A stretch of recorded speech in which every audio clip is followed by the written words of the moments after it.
Hello friends, नमस्कार। स्वागत है आप सभी लोगों का कल के डेटा एनालिसिस वीडियो में। दोस्तों, उम्मीद है कि आपको बाइंड डिप से हेल्प मिला होगा, जो कि आज आपने देखा होगा कि काफ़ी अच्छा जो है व्यू रहा हम लोग का। और सबसे पहले दोस्तों, आप सभी लोगों को दिल से थैंक्स, स्पेशली उन स्पेशल लोगों के लिए जिन्होंने कहने के बाद लाइक किया। लेकिन एक शिकायत ये है दोस्तों कि आप ये बताओ कि मुझे ये डेली ऐड करना पड़ेगा कि आप लाइक करो तभी लाइक करोगे, क्योंकि अगर आप कहने के बाद 400 लाइक दे सकते हो तो बिना कहे क्यों नहीं दे सकते हो, है ना। आप खुद देखो, कल के सेशन में ऑलमोस्ट 400 लोगों ने लाइक कर दिए हैं। तो मैं यही चाहता हूँ कि जितने भी लोग हैं 400 लोग, वो कम से कम अपने लाइक को कंटिन्यू रखें और हम लोग सेशन को डेली देते रहें, ताकि आपको इसका बेनिफिट मिलता रहे। उम्मीद करूंगा कि आप लोग ऐसे अपने ही लाइक दोगे। सो आज का वही टारगेट है, 400 लाइक्स हम लोग लेके चलते हैं। उम्मीद है कि आप सभी लोग पूरा करने में हेल्प करोगे। पहले हम लोग समरी पे आएंगे, जहाँ पे देखेंगे कि क्लाइंट ने फ्यूचर सेलिंग की, कॉलेज छोटी सी लॉन्ग की और पुटे सेल की, स्टॉक फ्यूचर लॉन्ग किया। सो ये बेसिकली फिर से M2M पे ह्यूज लॉन्ग के साथ बरकरार हो गए हैं। वहीं अगर हम FI की बात करें तो FI फ्यूचर में लॉन्ग किए, कॉल में लॉन्ग किए, पुट में लॉन्ग किए, स्टॉक फ्यूचर में सेलिंग की, और इस तरीके से इनके पास फिर से सेलिंग की पोजीशन आ रही है। प्रो के पास देखिए तो फ्यूचर लॉन्ग है, कॉलेज सेल है, पुटे लॉन्ग है, स्टॉक फ्यूचर सेल है। ये भी अब थोड़े से लॉन्ग को जो है इंक्रीज कर लिए है। बाकी DI का कोई खास फर्क नहीं पड़ेगा। और ये लोग जिस हिसाब से पोजीशन को इंक्रीज किए हैं, बाजार को आप देख रहे होगे तो ऐसा लग रहा होगा कि गैप डाउन हो सकता है क्या। लेकिन मेरे को लग रहा है दोस्तों कि गैप डाउन नहीं होना चाहिए। जहाँ तक मेरे को लग रहा है कि गैप डाउन नहीं होना चाहिए, उसके पीछे रीजन है। अब बाकी होने को तो कुछ भी हो सकता है। Let's analyse data first. So index future main data पे क्लाइंट के पास वही 111 लॉन्ग, FI के पास 168 का शॉर्ट सेल और प्रो के पास 25,000 का लॉन्ग। इंडेक्स कॉल पे देखिए तो क्लाइंट के पास 36,000 का लॉन्ग है, FI के पास 14,000 का जो है सेल है और प्रो के पास 22,000 का जो है सेल है। इंडेक्स पुट पे क्लाइंट के पास 406 के शॉर्ट है, FI के पास 262 के लॉन्ग और प्रो के पास 99,000 के लॉन्ग। स्टॉक फीचर पे डेटा में कुछ बदलाव हुआ है तो जी नहीं, कुछ भी बदलाव नहीं है। ऑलमोस्ट वही डेटा है। तो मोटा मोटी M2M बेसिस पे हमें ये दिख रहा है दोस्तों कि जो भी बड़े ट्रेडर है ना, वो यहाँ पे सेल साइड गए हुए हैं। तो अब हम लोग क्या करते हैं कि सबसे पहले डेटा को एनालाइज कर लेते हैं, कंक्लूजन पे क्या यहाँ पे कंक्लूड होके आ रहा है। अब हम लोग देखते हैं तो यहाँ पे देखिए क्लाइंट के पास 554 का लॉन्ग है, यानी कि अब ये लॉन्ग जो इनका पोजीशन है ना, वो स्लाइटली बढ़ता हुआ। अब बात करेंगे यहाँ पे FI के डेटा की, तो FI के पास भी सेल जो है यहाँ पे आज इंक्रीज हुआ है। इनकी जो सेलिंग थी ना, वो पहले थोड़ी सी यहाँ से कम थी, लेकिन अभी थोड़ी सी सेलिंग अप हुई है। और सबसे मेजर जो कि चिंता वाली बात है वो ये है कि आखिर इनके पास ट्रेंडिंग पुट लॉन्ग क्यों है। ठीक है, यहाँ पे देखेंगे तो ट्रेंडिंग पुट लॉन्ग है। अगर पुट लॉन्ग नहीं रहता है ना, तो बहुत ही ब्राइट चांस होता है कि बाजार ठीक ठाक निकल जाएगा अगेंस्ट में। लेकिन अगर पुट लॉन्ग है तो वो थोड़ा क्वेश्चनेबल होता है। अब यहाँ पे देखिए इनके भी 50% जो है ना, सेल पोजीशन इनकी इंक्रीज हुई है 50%। तो ये एक ह्यूज कह सकते हो कि डेवलपमेंट है। तो ये सोचने के लिए मजबूर करता है कि भाई आखिर बाज़ार में डेटा कैसा आया है और कल क्या हो सकता है। तो अगर हम 22 अगस्त के लिए बात करें डेटा कंक्लूजन की, तो व्यू तो दोस्तों थोड़ा सा सेल ऑन राइज का दिख रहा है, लेकिन मेरे को अभी भी थोड़ा विश्वास नहीं हो रहा है कि कल सेल ऑन राइज होगा। तो आज का जो व्यू रहेगा ना, वो न्यूट्रल रहेगा। न्यूट्रल मतलब कि कल हम लाइव में प्राइस एक्शन देख के जो है यहाँ पे डिसाइड करेंगे कि हमें सेल करना है या बाई करना है। क्योंकि रीजन देखो, डेटा दोनों ट्रेडर का जो है नेगेटिव की तरफ इंक्रीज किया है। ठीक है, प्राइस एक्शन आज का पॉजिटिव भी था, एक्सपायरी की वजह से थोड़ा मूव आया नीचे की तरफ में। एक ही चीज़ है, देखोगे तो डाउ में जो है आज 250 पॉइंट समथिंग की जो है गैप डाउन ओपनिंग हुई, उसके बाद रिकवरी किया। 150 पॉइंट नेगेटिव पे फ्लैट ट्रेड हो रहा है, मतलब ज़्यादा एवरेज के तौर पे। हालांकि 120-130 पॉइंट डाउन है अभी। तो अगर डाउ कहीं रिकवरी कर लिया तब तो अच्छी बात है, मुझे लग रहा है भाई बन जाएगा। अदरवाइज़ थोड़ा सा मामला यहाँ पे पेचीदा हो सकता है। तो इसीलिए मैंने बोला कि आज हम न्यूट्रल रहेंगे। कल लाइव में देख के ही हम लोग डिसाइड कर पाएंगे कि बेसिकली व्यू क्या बनना चाहिए। क्योंकि अगर आप नज़र डालोगे ना यहाँ पे देखो, तो ये देखो BTC में ओपन किया हूँ, निफ्टी को देखो तो निफ्टी ना इस क्लाउड के रेजिस्टेंस लेवल को ना क्रॉस नहीं कर पा रहा है। ठीक है, गिर जा रहा है वहाँ से। और अगर आप डाउ को देखोगे तो देखो 200 पॉइंट नीचे है। तो यही थोड़ा सा कंसर्न है। अब ऐसा क्यों हुआ, अगर देखोगे तो निफ्टी में अभी 30 पॉइंट की जो है गिरावट है। तो इसलिए मैं कह रहा हूँ कि डाउ के 200 पॉइंट नीचे होने के बाद भी मुझे गैप डाउन नहीं दिख रहा है, बट मार्केट है, कुछ भी हो सकता है, लेट सी कल क्या हो रहा है। बाकी आते हैं लेवल पे, तो रेजिस्टेंस 25,240 का और सपोर्ट 24,750 का।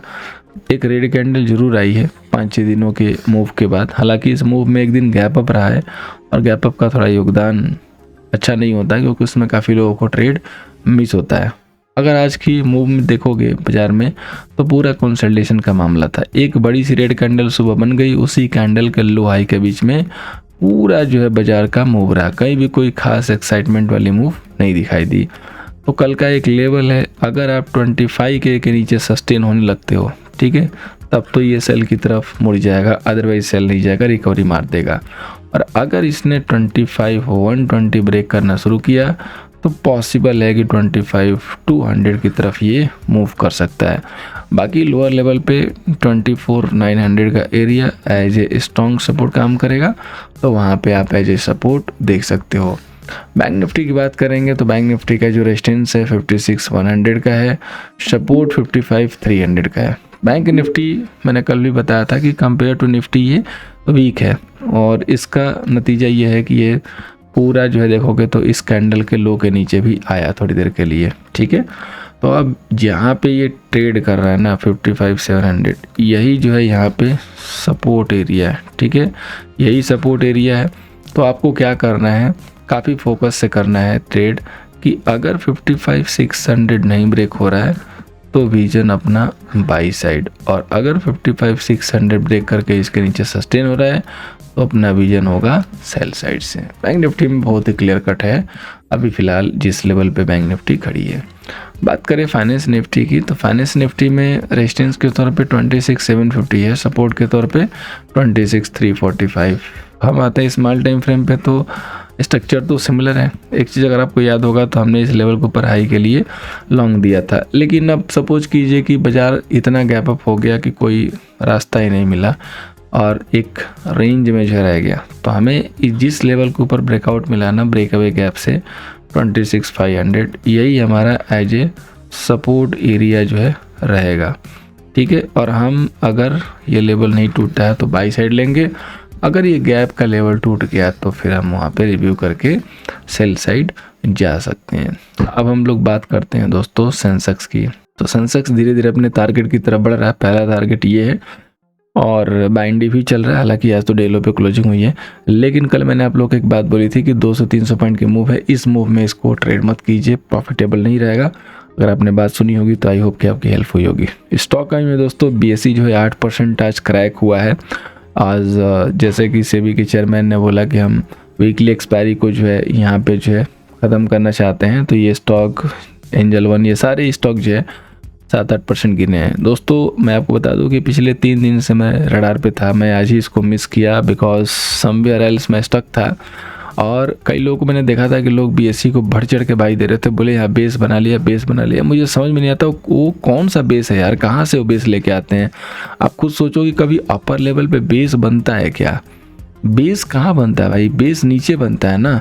बेस ये था ठीक है, इधर ये 400 के लेवल पे जो हमने बाई दिया था 400, तो यहाँ है इधर ये इस बेस के ऊपर था, बेस का ब्रेकआउट बना था। ये बेस यहाँ कौन सा बेस है भाई, इस बेस की तो कभी वॉट लग जाएगी। तो ऐसे लोगों से थोड़ा सावधान रहिए जिसको चार्टिंग नहीं आती है, अनर्गल वरगल जो है ट्रेड देकर लोगों को फंसा देता है।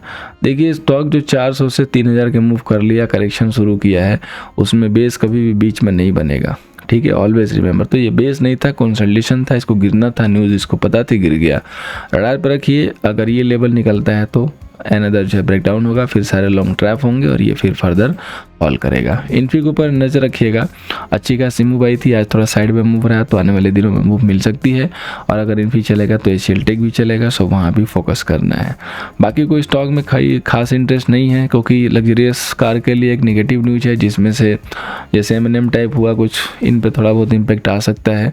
बाकी अब लग्जरियस कार किस सीसी के ऊपर है, कितने अमाउंट के ऊपर है, अगर सरकार डिस्कस करेगी तो उसके बाद से हमें मारुति, M&M इन सब मतलब 4 व्हीलर वाले ऑटो में इम्पैक्ट देखने को मिल सकता है। सो उस हिसाब से आप अपना ट्रेड प्लान कर सकते हो। बात करेंगे दोस्तों ऑप्शन चेन की, 28 अगस्त मंथली एक्सपायरी है, PCR का डेटा ठीक है, कोई भी दिक्कत नहीं लग रहा है। 12 लेक के कॉल सेलर हैं, 1245 के पुट सेलर हैं। डेटा में तो बराबर का मामला दिख रहा है। कल लाइव में जैसा माहौल होगा उसी हिसाब से काम करेगा। 25,300 as a good resistance area और उसके पहले 25,200 मोस्ट डिमांडेड एरिया है, इसको टच होना चाहिए। बाकी सपोर्ट के तौर पे 25,000 का लेवल उभरता हुआ सितारा है। 25,000 जब तक होल्ड है कोई टेंशन नहीं है, जैसे ब्रेक होगा टेंशन शुरू हो जाएगी बाजार में।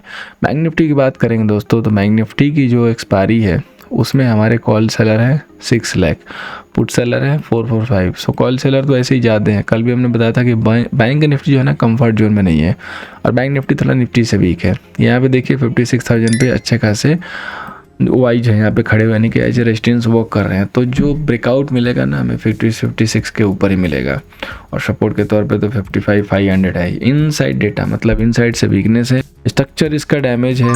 अगर गिरावट आती है तो ये ज़्यादा गिरेगा। सेल के लिए इस पर फोकस करेंगे, बाई के लिए निफ्टी पे। उम्मीद करूँगा कि एनालिसिस कल आप लोगों को हेल्प करेगी। 400 लाइक का टारगेट है, देना मत भूलिएगा। बस एक बार प्यार से लाइक कर देना है दोस्तों और दिल खुश हो जाता है आप सभी के लाइक से। उसके बाद हम लोग डेली सेशन को भी लेके जरूर आएंगे। So thank you so much for watching. मिलते हैं दोस्तों नेक्स्ट सेशन में।